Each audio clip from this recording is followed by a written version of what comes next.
global media and information literacy.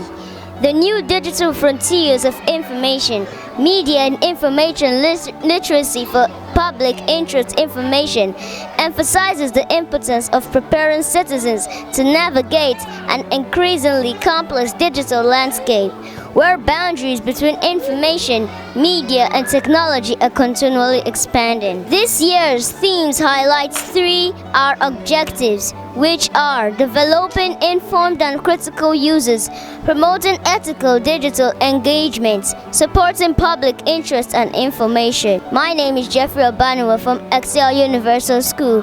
Thank you. Through this focus, the theme speaks to cultivate digital resilience, fostering a media literate public capable of contributing positively to the digital sphere and safeguarding the public interest in the age information overload.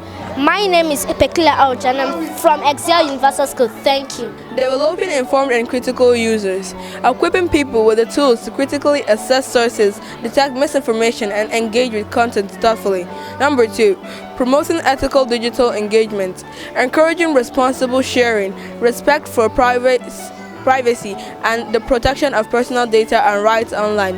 Number 3, supporting public interest information, advancing media practices that prioritize accurate, inclusive, and beneficial information for the well-being of society. Thank you. My name is Michelle Omejese from Excel Universal School, Bazangua.